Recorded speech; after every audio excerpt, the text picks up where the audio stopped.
Good morning, everyone. Good evening, good afternoon, wherever you are, and welcome to this week's weekly energy boost. My name is Elisheva, and I'm here this morning with David. Hello. And we are super excited to share with you the formula for living a miraculous life. We put together a list of things that get in the way and how to tackle them, and especially in this week on the Kabbalistic calendar, there are so many elements that support us in not only living a miraculous life this week, but creating an imprint so that the coming 12 months is drastically and dramatically permeated by miracles day and night. That's right. The weekly energy boost is your 7-day spiritual energy forecast. David and I we'll spend the coming week looking for the best prescriptions, the best guidance, the best advice, the best wisdom to help you navigate not only through the next 7 days, but to take this wisdom and these formulas into your daily lives for the entire year. That's right. We are on Facebook, we are on IGTV, YouTube, iTunes, Spotify, Google Play, iHeartRadio, Castbox, and Stitcher. And if you're listening and you have questions and comments throughout the show, you're more than welcome to put them in the comments. You can also email us at energyboost@kabbalah.com. Great. How would you like to start? What kind of secrets should we share with our audience for this coming week? Well, I want to make it clear that the energy, when we talk about what the energy of the week is, it's not only about where the planets and the stars are, although we try to factor that in as well. Kabbalah teaches that astrology is not meant to define us or to label us. It's there to give us a lay of the land so that we know how to strategize, right? So the universe is the cosmos, the ether. It's like there is this vibe for this week of let go of anything that is preventing you from being a channel in every sense of the word. And I think maybe we can start by defining what is a channel, right? And what does it mean to be in the flow, to be in the zone all the time? As we've learned it in the wisdom of Kabbalah, that that there is a perfect reality, there's a perfect world, and then there's that imperfect world of chaos, which we call the 1% reality, or the reality that the chaotic reality of ups and downs. And what most people don't know is that there is a reality that is filled with fulfillment and what people might call miracles. Miracles are just sensations of you being connected to the endless light, of being fulfilled with energy and having that energy stay with you and not just feeling ups and downs in energy. Because people can fall in love and then be heartbroken a week later. That's not being connected to endless energy. That's not a miracle. That is, you felt good and then the energy went away. And if the energy is going away, what's the point? So when we say connecting to a realm of miracles, or a realm of peace, without anxiety, without fear, without constantly worrying what someone's going to take from you, without worrying about your future. This is the reality of the light of the Creator. Kabbalah says it exists. Kabbalah says there's things that we need to do all the time to earn this reality and be connected to that reality. So one of the things that when we talk about being a channel, like when I speak to my wife, or I speak to my students, or I speak to a coworker or a customer, I want to make sure that the words that I'm saying are the highest level words, that the words create and they don't destroy, and that it's almost like divine words that come out of our mouths. We all would love that. We all want to know what to say that's the most effective thing to say. So Kabbalah says if you're plugged into that realm of light, the words that will come through you won't even know what you're saying. It's kind of like the Creator is talking through you, and then you're able to affect your audience or whoever's listening to you. So being a channel means being connected to that realm of light, the light of the Creator that we talk about, so that our words are most powerful. I also don't think it's limited to words, right? You can be a channel for wisdom, for love, for prosperity, for healing. There's many frequencies of the light force of the Creator that you can be a pipeline for. Yes. And I really think that that's, to me, when I think of the concept of being a channel, what it means to me is that the light force of the Creator flows through me and is expressed through me. So sometimes that might just even mean seeing the light at the end of the tunnel when it's not really obvious, Right. Being able to have clarity that something is right, that's the right person, that's the right move, that's the right decision to make. That's also being a pipe, literally part of that flow of manifestation. And so for a lot of people, I think, at least the ones that I meet with, the ones that I speak with, there is this perception that I can't get to that level, or I may be connected in one area of my life, but I'm not necessarily going to be connected in all areas of my life. And we want to tell you that not just based on the wisdom that we've learned that's been here since the beginning of time, the wisdom of Kabbalah, and not just even from our own personal experiences, decades of personal experience, there is a reality where you can feel peace of mind and fulfillment all the time. Now, we can have challenges, but the challenges don't need to make us scared, vindictive, tired, depressed. What's some other words? I'm just trying to think, like uninspired. The challenges can be there parallel to us feeling good. I think sometimes when people go through a tough time and they look for an outlet, they look for a way to connect to instant gratification, is because they want to feel good in the midst of that challenge.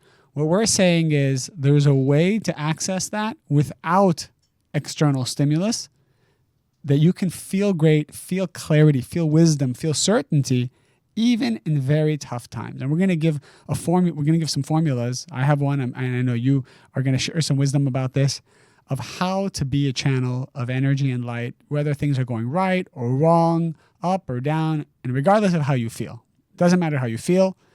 We're going to learn the formula of how to rise above that and connect to being a channel of energy. Right. And I think it's important to point out that the main catalyst for this opportunity in this time of year is the fact that we're now today, Monday, December 23rd. So I don't know when you're listening to the podcast, but Monday, December 23rd, 2019 is the first day of the 8-week cosmic window called Hanukkah. And most people don't realize this, and there's many different explanations, but one of the explanations, the understanding behind the word, what does the word Hanukkah mean? It comes from the word lechanech, to educate. Mm-hmm. And this is really, these 8 days are really about educating our consciousness, elevating ourselves to really upgrading to another level in consciousness that, of course, it's more powerful in this week to have that elevation, but if we achieve it, it will last the entire year.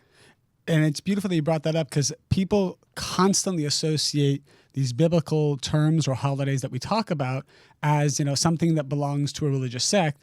We understand it as the Bible laid out for us windows in time where energy is available for me to capture or grab, if I have the free will to choose to do so, to transform myself, to become the best version of myself.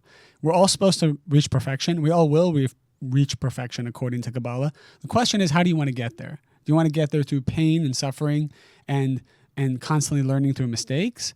Or do we want to get there by understanding the roadmap, being inspired, and pushing ourselves?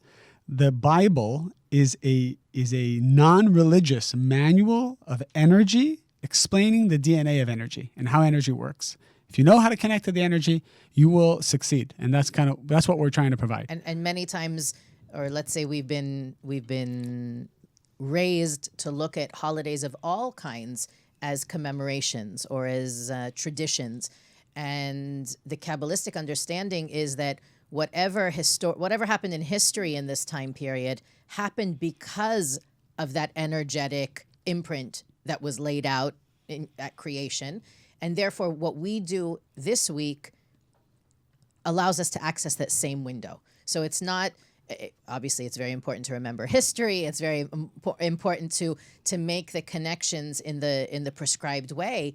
But the core consciousness is, I want to access that same window that was available at that historical time that most of the world thinks we're commemorating this week. So I can start with the formula of what we've learned in the wisdom of Kabbalah of how to be a channel, which means saying the right words at the right time, connecting to the right reality, not going down a path that ends up being very destructive, not going into a relationship that might feel good for a moment, but end up somehow hurting us in the long term, not entering a career path, which seems like it's the right path to go on, but then gets us wrapped up in financial chaos or legal challenges or even bankruptcy for a lot of people. So this is the one version of the formula as we've learned it, and we teach it in our classes, that every time you present yourself in front of an audience, so for example, we're in front of an audience now. You could be in front of an audience at the supermarket. You could be, exactly. Right? It's whoever wants to receive from you. So your audience could be your children. Your audience could be you're at a gathering with friends. You enter a party. You have an audience there. Even though they're not there for you necessarily, but there's a transfer of energy about to happen. Whenever there's a transfer of energy that's about to happen, these are the things that we need to keep in mind. Number one, every time we're thinking about ourselves or what we can receive from someone, we're blocked. And this is interesting because studies have been shown that when people build businesses or build companies or build products, with the original intent being that they truly want to add value to the customer, there's a need out in the world and they want to fill it. For that exact moment that they're thinking that way, it says that the gates of wisdom are open for you. And the light of the Creator will give you the wisdom, the know-how, eventually the sustenance that you need to manifest that vision, the people that you need to support you, because you're thinking about the customer. To the extent that we think about ourselves and our needs, which are real, we have needs too, but if it's in our mind, then we become blocked. The energy does not flow through us, and the audience or the customer or whoever it is starts to feel that as well. The best example can also be you enter a department store, if you still do that. You enter a department if they still exist. I'm sure they do. You enter a department store, a saleswoman or man comes up to you and wants to sell you something. If that salesperson is thinking about their commission, and also they want to help you. They want to help you buy this car or buy this dress or this jacket or whatever. But if they're thinking about a commission, to the extent that they're thinking about their commission, they're blocking the energy and the customer will feel it. So what does this salesperson need to do? Completely delete themselves. And this is what we've learned that we need to do before our show or before a class, that for a moment we need to say, I don't exist. The Rav, our teacher, used to say to step out of the way and delete our needs or what we want to take from our audience. That is step one. Deleting yourself. Imagine you're talking to your spouse and you want to have a conversation, you want to share something. You have to remove the you part. Because I see a lot of husbands, for example, engage their wives from a place of fear. Something happens, they're afraid, they start talking to their wife or their spouse or their partner about something that needs to happen, but it's all coming from their fear, how it's affecting them, how it's going to make them more comfortable. A husband came to me and said, can you talk to my wife and help her? She's doing something that's destructive and maybe you can help her. I said, technically you're right. She is doing something destructive, but you're coming at me because you're afraid of being with a woman who's like that. And he's like, well, what's wrong with that? I said, there's nothing wrong with that, but the seed level of this whole interaction is your fear, meaning there's no energy flowing between you, me, and her. Get yourself out of it. So that's step one. That's honestly one of the best. If I had to make a top 10 list of the Kabbalistic guidance I've received, that would be in the top 10. If you can remove yourself from the situation, and to me, that's a big part of being a channel, because if you're plugged into the bigger picture and not stuck in seeing what's going on from your perspective, from your vantage point, you're always going to make a better decision in the long run. That's right. Right? Coming from an emotionally charged or needy place puts you in the role of the vacuum. Mm-hmm. So you're draining the energy in the situation or the relationship. I mean, there's so many levels of how that creates even future challenges, right? Operating from a reactive place is always going to set the stage for another challenge on down the line. So if you can step out, remove yourself from what's going on, whether it's the sale, the argument, the I was hurt and insulted, and we could have a whole, I think, 20 minutes in today's show about, what to do with hurt. But being able to step outside and say, well, where is the light here? Right. How can I be a giver? What's the win-win for everybody here in the long term? You will always make that better decision. And when we study Kabbalah, we learn that it's not black and white, because a lot of people are thinking right now and they're writing, well, so what happens if I just delete myself all the time and I'm just thinking about the audience all the time? Well, who am I? Where's my identity? Well, people take advantage of me. Let's be very clear here. The problem we have is we mix giving and receiving in the same moment. So what happens is when we're giving, we're also what do I get from this? And this mixing is actually what's blocking us. When you're giving, you need to give. And when you're in the receiving mode, it's a different consciousness that you need to be fully present when you're receiving. So for example, let's say you're with your kids or you're with your friends and you're also on the phone. So you're giving, but you're also receiving. This is a problem. When you're giving, you need to be giving. Then there are times where maybe you need to receive a compliment. Someone wants to give you a compliment. Be fully present and receive the compliment, because it's giving pleasure to the person giving it. You don't have to actually let that compliment control you and determine who you are and then, spiral out of control and become a narcissist. But it's about being present and not mixing the energies up. When you're giving, you got to be giving. So let's say I had a hard day or a bad day, and then I go into a class. Is it good for me as I'm giving the class to be thinking about my hard day and how many problems I have in my life? Will my audience appreciate that? 100% no. When I'm there, they want me to be a professional. Imagine we go to the dentist imagine we're about to go to surgery and the doctor is about to put you under and he just starts talking to a nurse about how his day has been so horrible and he had a fight with his wife and this and that. And you're thinking, dude, I need you to be focused here. You can deal with your problems after surgery. I need you to give me 100% right now. So that's the secret of being a channel is, are you 100% present in giving, and are you deleting your need to receive in that moment? Right. Well, I think in general, a lot of us give, and this is, to me, is a big part of being a channel also, a lot of us give because of the return, right? And even if we don't want something from the individual, maybe it's alleviating my guilt. Mm-hmm. Maybe it's proving my parents wrong. Maybe there's some sort of inner belief system that my sharing in that moment is maybe proving them wrong, contradicting them, whatever it is. Kabbalah tells us give not for the reward, right? Giving for the reward, the thank you, the acknowledgement, the recognition, or the I don't know exactly how to say it, but sometimes you give just to get out of something, correct, right? Like I'm sure many of you have children out there. They go to schools, and sometimes you're asked to participate in something, and the long-standing joke is, I always want to be first to sign up on that for the parent sign-up sheet so that I can bring the paper goods and I don't have to bake something or cook. Now, obviously, that's not me. If you know me, I love to bake and cook. But it's like it's a mom joke, you know, like right. How can I get out of it as quickly as possible? You're giving there. If you're already giving, forget about the get out of jail free card and forget about the instant gratification it's going to give you, and give because in the long term, you're going to need more energy, and that energy will be there for you then. Now, it sounds very selfish, right? Mm-hmm. Right? I'm still thinking that there's an agenda there.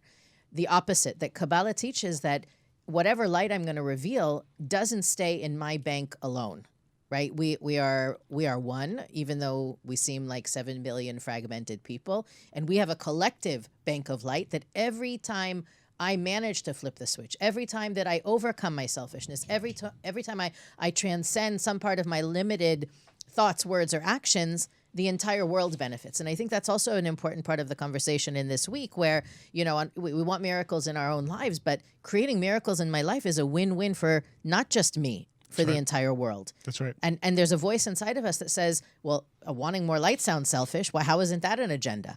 That's the answer. That light doesn't stay with the receiver alone, but rather connects and contributes to the collective. It's the only safe agenda, meditating that I'm going to get the light of the Creator, which has infinite ramifications and positive aspects. That is a safe receiving in any moment when we're giving. I'm giving, and I want to receive the light in return. Now, before we continue with the formula, I want to go on the flip side. And another reason why people are blocked is because when it does come time to receive, they have a hard time being fully present in their receiving. For example, you go on vacation, you've planned it, and on your vacation, you're consumed with your work or your business.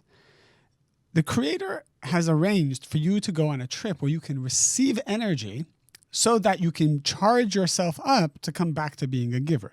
It's very important that we have these isolated times where we give and receive. But what does the negative side of us do, the opponent that we call, this force that's always trying to sabotage us? He always likes to mix giving and receiving. So when we're on vacation, we're worrying about our problems and we're not fully receiving. When we're with our family, our mind is consumed, we're not fully in receiving mode or giving mode. And so it works both ways. When we're giving, we're consumed with receiving. And when we need to receive, we're consumed with other things that we need to do to be creating or giving. And as a result, nothing happens. Well, what happens when the vacuum, I use the example of the vacuum, but if the vacuum were in a place where it was trying to suck but also push, Right. dirt would just stay there. There's no motion. Try to inhale and exhale at the same time. There you go. It's not natural. And so part of what we need Everybody to get just tried that, by the way. We just made the whole world. closing one nostril and Yeah. exhaling or something. That's kind of it. Okay. We'll leave that Unless there you're Kenny G, which I heard he can just blow that saxophone and still breathe. and still breathe for 30 minutes straight. Unless you're Kenny G, you can't do it. Okay. My point, what I was going to get towards was that, and I know that this is a question we've talked about in the show, but I'm sure it's coming up now for people as well, is, well, what if what I'm giving isn't received? What Or if what I'm giving is right? not If received? or I'm out there being focused on my giving, being a pure, being of sharing, and my audience isn't receiving from me, or it's rejecting me, or it's not my intended outcome isn't happening. Optimize and move forward. Keep trying to give, but optimize the way you give. And you have people, by the way, I'm sure that listening that are doctors, therapists, right there, and teachers. There's so many professions in which we're trying to get a person from A to B, right? Whether it's from 7th grade to 8th grade, Yes. from sickness to health, from sadness to joy, whatever you may work in a restaurant and you're providing food for people and you want them to be satiated and feel good customer service, and yet someone comes in that's insatiable, right? If you've ever worked in a restaurant, you know that there's always someone that comes in that you cannot make them happy. What do you do? How do you The deal best with it? teachers that I've tried to emulate, watching them teach, I noticed that, for example, when they see their audience getting a little tired or sleepy, immediately they're so sensitive to their audience, they pivot their lecture and they ask everybody to stand up for a moment, or they start picking out people in the crowd because that gets the blood flow going. You have to constantly be in tune with your audience, watch their body language, connect to their energy, because if you really care about someone, which is going down the list of the formula, because we only talked about step 1, which is deleting yourself. If you really care about someone, you'll constantly know where their vessel is at, whether the vessel is full, empty, needs a little more of this, a little less of Can you that. see from the look on my face I want to argue with you? Well, I'm sure you have a counterpoint to it. This is one way of approaching where the vessel is at. And I think that, well, I don't want to get into the astrological science. That's a whole nother. No, we don't have time for that now. But while David was talking, the light that went off in my mind is, why are you giving? If they're not receiving, you're saying. No, like I'm here, I'm providing a service, not because, I'm not going to now follow up with all the people who are listening right now and say, how was it? Did you like it? Did you get something from it? I'm giving because of the light it reveals. I can't, if my restaurant exists so that people will feel light Yes, and nourished, yes. and somebody doesn't Enjoy the restaurant. I'm not going to revamp my restaurant because You're not going to shut down. stretch. You're not going to shut down your restaurant, but you're going to receive the feedback and optimize. 100%. But if my intention, or let's say I'm the therapist, right? Mm-hmm. You can't make, as a therapist or any kind of guidance counselor, whatever, you can't force the client to do what you say. Right. Or to do their homework. You can't force the child to do their homework. Right. You support and reinforce, and what they do with what you've given is not in your hands. That's my point. Correct. When Correct. you're in that mindset of, I'm giving not for the reward or the outcome, I'm giving because of the light it reveals, many times it's not in your hand. And many times, by the way, like with that unhappy customer, reminding yourself the reason that you're doing it and not being needy for their approval or them using your advice it will change it. Okay. So we're saying two things, and then we'll move on to the next step of the formula. We're saying if someone's not receiving the energy you're giving, two things. Number one, check in with yourself, because you could be blocking the energy. That's why they're yawning right now. Right? Right? When I see my class yawning, I have to check in with myself and say, wait, A yawn is a silent scream for coffee. a silent scream that things need to change. They're yawning. I need to check in with myself and realize maybe I'm not being a channel, because if I was a channel, they'd be excited, not yawning. Or two, I need to change the way I'm giving and optimize the way I'm giving in order to fit their vessel. All right. So bottom line is, I got to take responsibility. If my customer's not happy, I got to take responsibility. Right. I can't blame the If customer. they don't accept your advice, you revealed your light, they didn't reveal theirs. That's say. correct. That's you can't. correct. You can bring the horse to the well, but you can't make them drink. And how much light you reveal is between you and the creator, not you and the other person. Okay. Moving on to step number 2 of being a channel. So the step 1 was removing myself from the equation.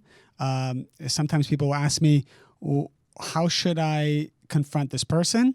And I'll ask them, if you had no ego, no fear, no lack right now, what would you do?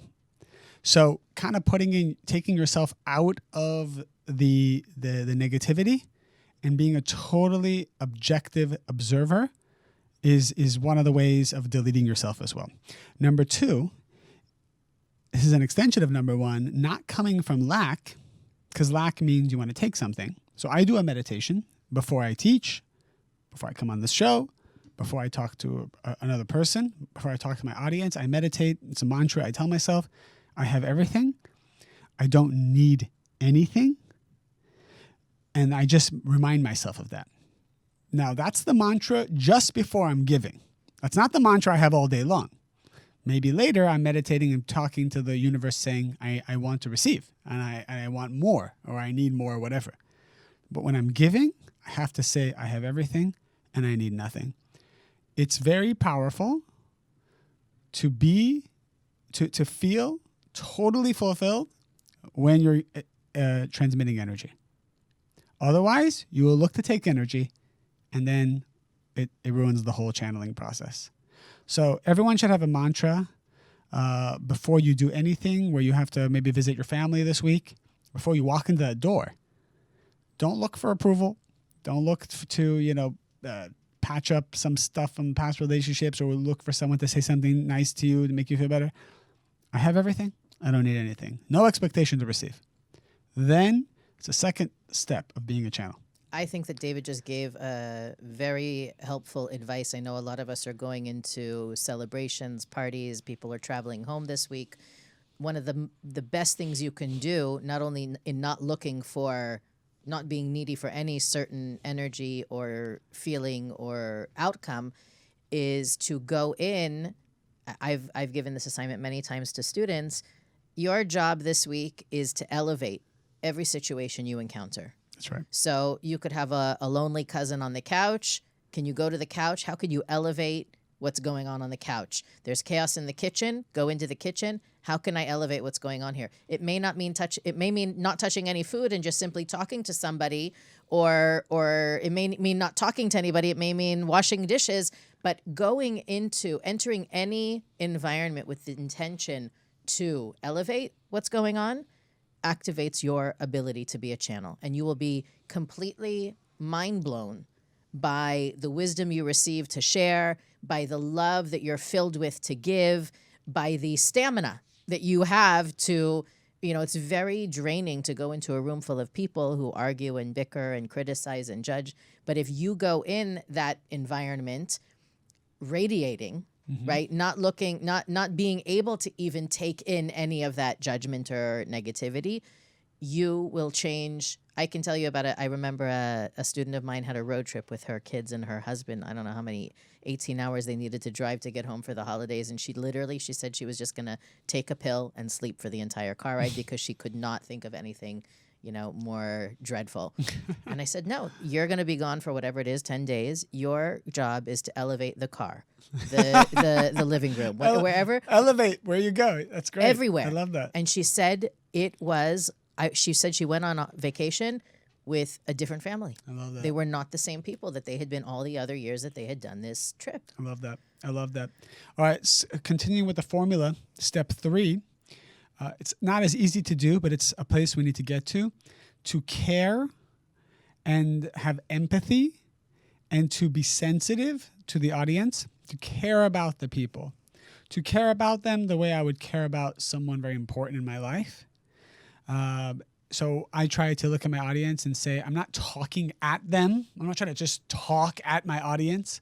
I'm not using my audience to feel good about myself as a speaker. I want to care about my audience. Now, if my audience is more than one person, what I like to do, this is my method. For example, if I'm opening a Kabbalah 1 and I don't know anybody in the room, how can I care about somebody I don't know? I usually try to find out 5 people who I know are attending that night, and I ask their friends about this person. So I say, oh, you bringing anybody to the lecture tonight? I say, oh, yeah, I'm bringing a friend. I say, tell me about your friend.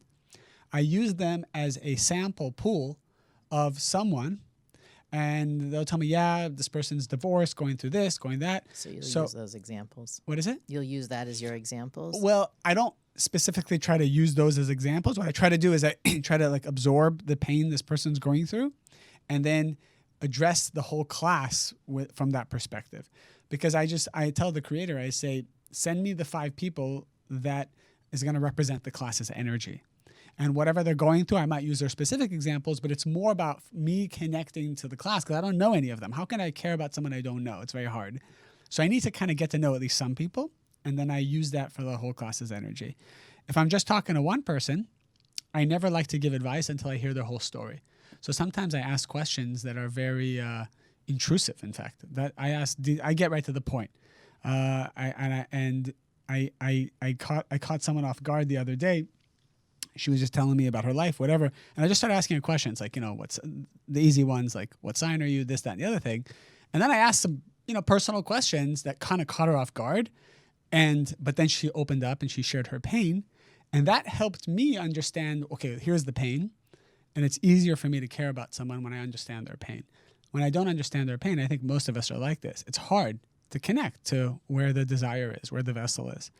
So if you really care about somebody, you'll receive more wisdom. If you don't care about them, you'll be blocked. So to the extent of the caring, it's to the extent of the wisdom that will channel through you, the sustenance that will channel through you, the divine ability to channel will flow through you. All right?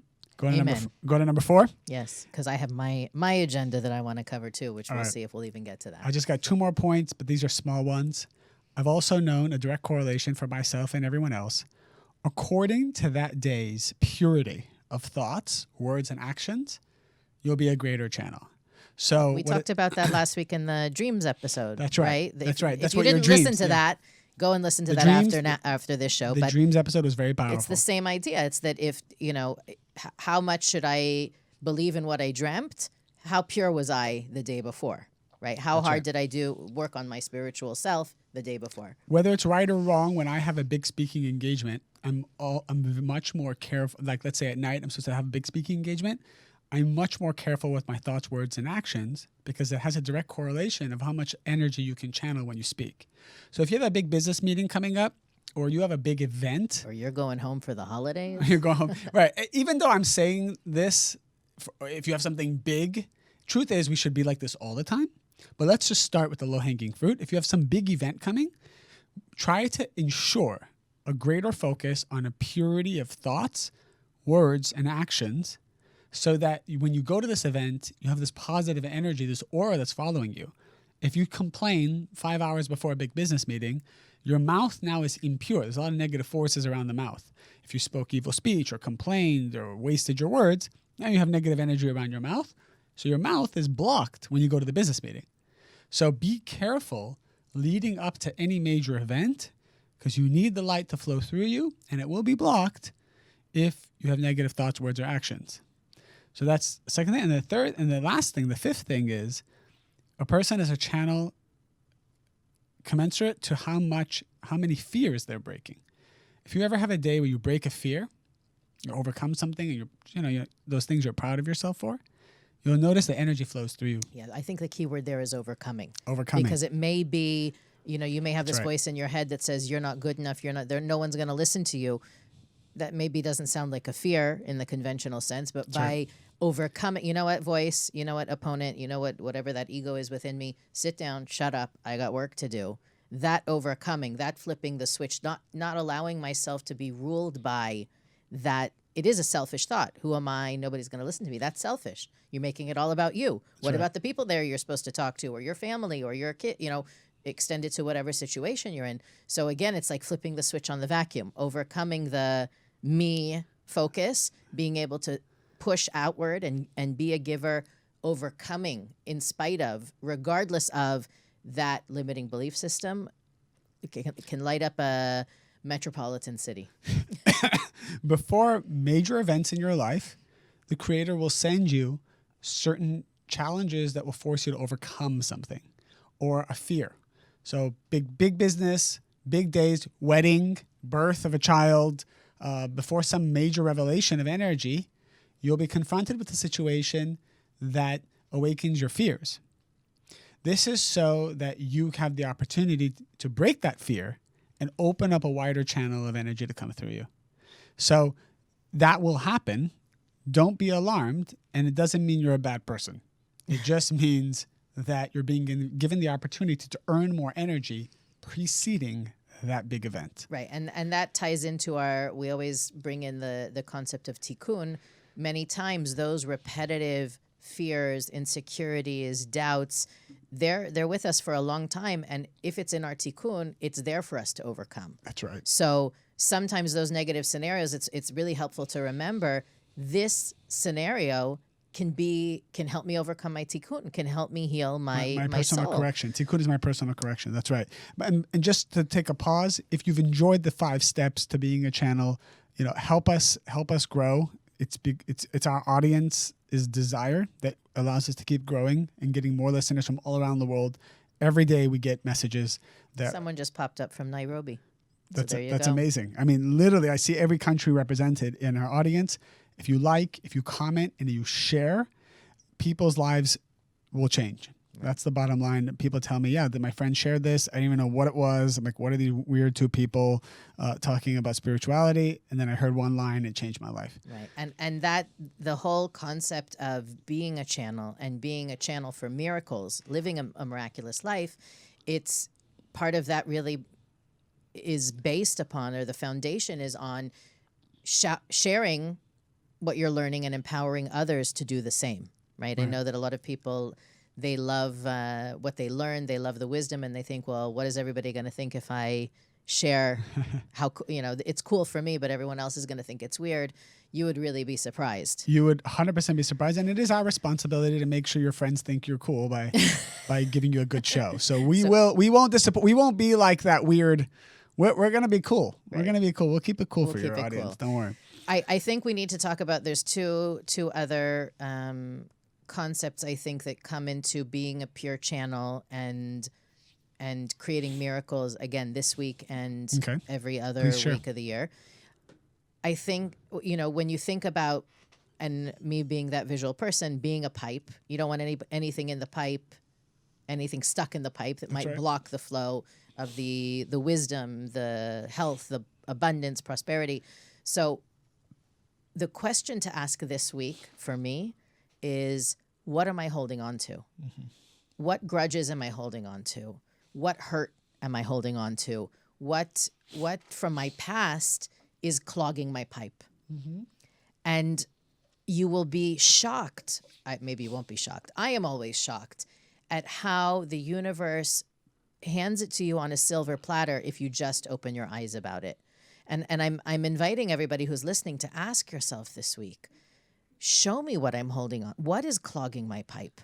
What is preventing me from being an even more and purer, greater channel of the light in every single frequency? By the way, I saw somebody commented earlier, God's light is available 24/7. Not only is God's light available 24/7, Kabbalah couldn't agree more, it's available within you. Right. So it's not about I do something and then the rainfall comes. It's that my own limited belief causes me to think I'm distinct and separate from that force. That's right. I am simply here, and this week is simply here to help us amplify that frequency and that vibration when it's available. It's almost like, why do we all have our own phone number? right? If you can hold your phone in your hand and scream, well, actually now with Siri, you can actually scream David Ghiyam and it will call you. But you know, you in order to get to the person you want to talk to, you need to be able to, you need to at some point have stored their number in your phone. Yes. This is really you know, they're always there. They're alive. They're listening wherever they are. But we this week have the phone number that can help us release those grudges. And part of releasing those grudges or those that hurt, wherever the forgiveness needs to be. And again, I'm begging you, realize that it's those things that are blocking the pipe. That's right. And realize that it's not about you taking an accent reduction class so that you know you'll be more eloquent. It's not about losing another 10 pounds so you'll fit into society's no, and then you'll get the job. It is literally about letting go of anything in your flow zone that is opposite of light. And the amazing, miraculous results that happen when you let go of that thing. I'm thinking about a couple of people. I'm not sure they listen to the show, but if you out there who you're doing everything right, you're studying, you're meditating, you're working on your tikkun, you're growing as a being of sharing, and things are still stuck. Look inside for where you're holding the blame, the hurt, the regret, even on yourself. Mm-hmm. And watch that is liquid Drano for the soul. Mm-hmm. If you can let go of those things, you will see the flow is so much more amplified, so much more powerful when you're able to do that. And I think that's, you know, especially as this weekend, we also have the new moon of Capricorn, right? Saturday and Sunday, you have this complete, it's such a great week. These two energies always combine, right? You have Hanukkah, you have the new moon of Capricorn, you have the energy, and from, you know, the Zohar tells us about Joseph and all these amazing superhuman qualities this human being had. They all come together. Be That's right. Especially mindful on Saturday and Sunday of the opportunities to let go, forgive, release, inject compassion, inject empathy. Like David was saying, the even if it's on yourself, right? Letting go of it's old. You want to continue to be that person. It's taking up space where the light could reside. On the heels of that, I spoke to what we would call consider a successful businessman, and he told me his main secret of success, which he contributes to the wisdom of Kabbalah giving him this, is that he's big on forgiveness. Once he started to study Kabbalah, he started to just be addicted to forgiving everyone all the time. Obviously not in an irrational way, not in a way not in a naive way, right? We're not talking about opening yourself up to be a glutton for punishment by everybody who Correct. crosses your path.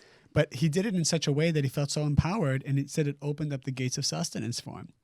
And for many of us, it could very well be the person that we're still upset with or holding on to or are silently cursing could be holding us back from our sustenance. Now, this we know to be true. It could be sustenance, it could be relationships, it could be many different things. But for him, he said it was sustenance, which I found that to be very powerful. Well, I'm off, as you're talking, I'm thinking about people that I work with who are holding on to pain and hurt from people who've passed away. Yeah, that's right. And that realization that story doesn't need to define you anymore. Not only does it not need to define you, it doesn't need to block you anymore. And that's the reality, is that those grudges, that guilt or whatever it is that we hold on to blocks us. And when you realize it blocks us, for me, I remember learning as a water sign, right? I tend to be a swamp and not a river, pre-Kabbalah, right? Yeah. And I remember reading about that idea that if it happened to me, it's from the light, even though there may be somebody who exacted hurt or did something unwanted to me. They're just a character hired by the big producer in the sky, the casting director in the sky, to create the opportunity for me to either hold on to it like the swamp I wanted to be, or let it flow like the river I know I can be. That's right. And the realization, many of you, I see even we have a question about is a grudge does releasing the grudge mean you have to welcome that person back into your life? No, you don't need to, right? But to be able to see the light in what happened, that's really the first step for me of letting it go. It's not an instant, it's not a 30-second meditation. It requires, what's the word? Erosion. That's you right. do have to keep, if the clog in the drain has been there for a period of time, it will take work. That's right. To work through it. It's not instantaneous. It requires conscious effort and really, I would say, even demanding of the universe for that support, that divine help me to ignite the light within me so that I can burn away that darkness that existed way back when. Beautiful. We can wrap it up. I mean, we spoke to some really powerful concepts. This is one of those shows that I probably recommend to listen to again because a lot of secrets were shared. We talked about the 5 steps and stages of how to be a channel, how to communicate, how to influence, how to empower. We talked about what to do when you have big events, big business meeting, something momentous in your life, and what kind of challenges might come up right before then and how to take advantage of them. We talked about forgiveness and how that is actually a secret to sustenance and whatever miraculous energy we're looking for, that forgiveness could be the very thing that we need to do to open up those gates. Any final thoughts that you want to tell our audience? Well, I know that some people are dedicated listeners. Some of you might be hearing us for the first or second time. Part of why we do this is so that our listeners are able to share not what is Kabbalah about, but literally what is Kabbalah. Right. And for a lot of people, it may sound like it's something out there, esoteric, or maybe new age, or maybe it's old age. It really is practical and powerful ancient technology. That's right. And so as I look at the comments and the familiar names and the less familiar names, I ask you just to take a second and think about who can benefit from this message, who has something to let go. If you don't have something to let go, if you're already perfected, maybe somebody else does. Right.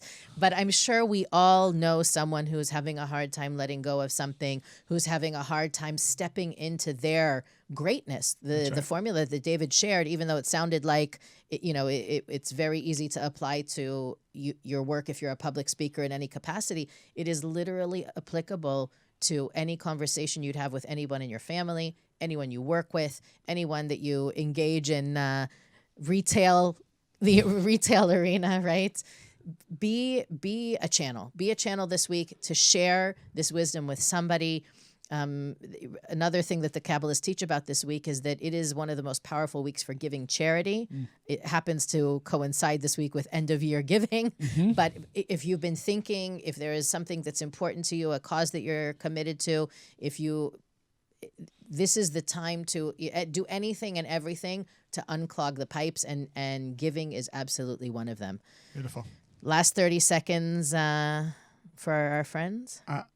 The gates are open this week to experience the way life really should be, which is without chaos, without ups and downs, to taste what it's like to be a channel of the light of the Creator all the time without any side effects. As always, you can find us on the Kabbalah Center's Facebook page. You can find our show on IGTV, YouTube, iHeartRadio, Spotify, iTunes, Google Play, Castbox, and Stitcher. If you're not comfortable writing your comments, reviewing, liking us, etc. in the public arena, you can always email us at energyboost@kabbalah.com. Wishing you a light-filled, bright week of miracles, of being a channel, and we'll see you next week on the Weekly Energy Boost.